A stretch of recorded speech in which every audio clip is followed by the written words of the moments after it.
Sahabat beriman, tahukah kalian bahwa makhluk yang paling lama beribadah justru menjadi makhluk yang paling terkutuk?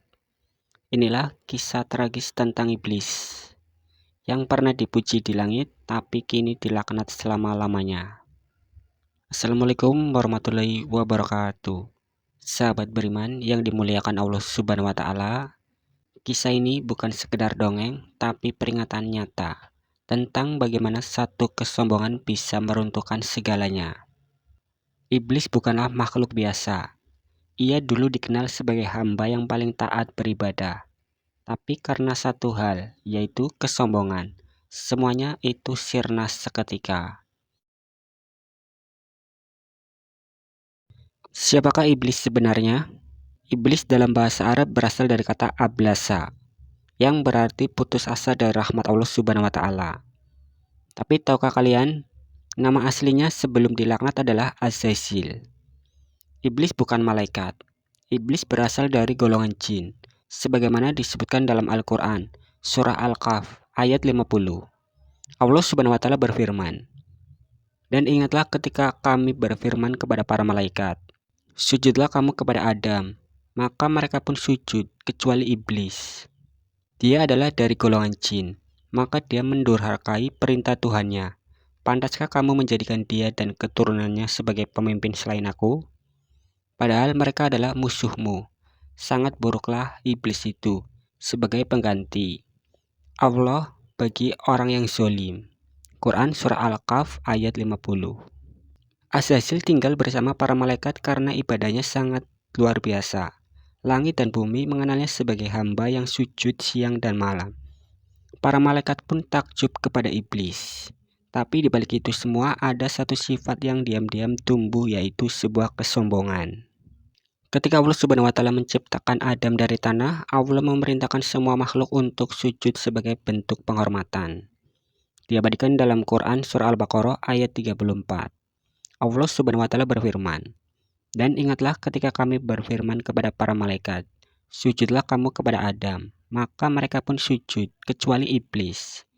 Iblis menolak dan menyombongkan diri, dan ia termasuk golongan yang kafir." Quran Surah Al-Baqarah ayat 34. Iblis menolak, ia merasa lebih baik. Diabadikan dalam Quran Surah Al-A'raf ayat 12.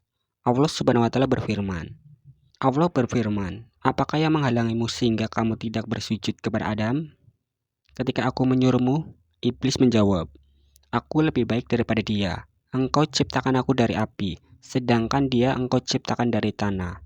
Quran Surah Al-A'raf ayat 12. Inilah sifat sombongnya. Iblis menilai ciptaan Allah bukan dari perintah, tetapi dari ego dan logikanya sendiri.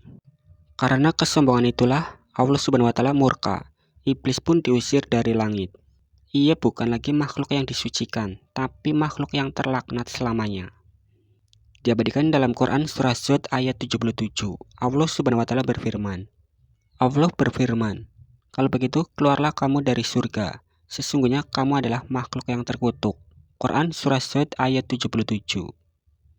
Akan tetapi sebelum benar-benar terusir, iblis membuat permintaan terlebih dahulu kepada Allah Subhanahu wa Ta'ala. Diabadikan dalam Quran Surah Al-A'raf ayat 14. Allah Subhanahu wa Ta'ala berfirman, iblis menjawab, "Berilah aku penangguhan waktu sampai hari mereka dibangkitkan." Quran Surah Al-A'raf ayat 14. Lalu Allah Subhanahu wa Ta'ala mengabulkan, tapi bukan karena cinta, melainkan sebagai bagian dari ujian besar bagi umat manusia. Iblis pun bersumpah di hadapan Allah Subhanahu wa Ta'ala. Diabadikan dalam Quran Surah Zod ayat 82 dan 83.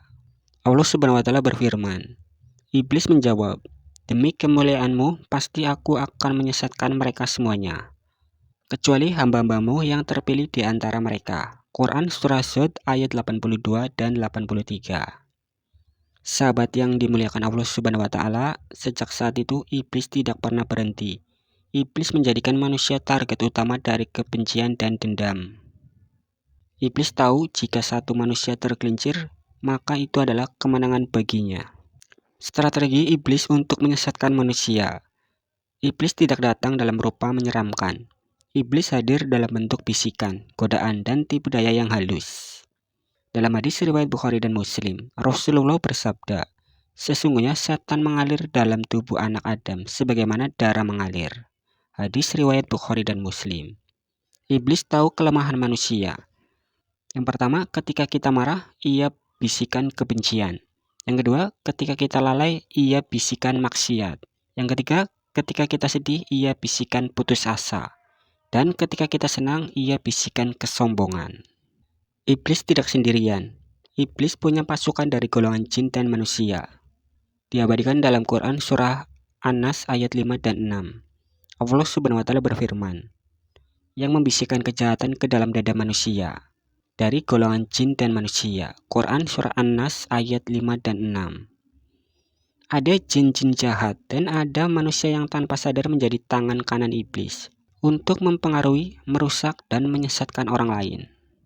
Sahabat beriman yang dimuliakan Allah Subhanahu wa Ta'ala, lalu mengapa Allah Subhanahu wa Ta'ala membiarkan iblis hidup? Pertanyaan paling penting, mengapa Allah tidak langsung membinasakan iblis? Jawabannya, karena hidup ini adalah ujian. Tanpa iblis, manusia tidak akan tahu arti pilihan, tidak akan teruji keimanannya. Allah Subhanahu wa Ta'ala berfirman dalam Quran surah Al-Kahf ayat 7. Sesungguhnya kami telah menjadikan apa yang ada di bumi sebagai perhiasan baginya, untuk kami menguji mereka. Siapakah di antara yang terbaik perbuatannya? Quran surah Al-Kahf ayat 7.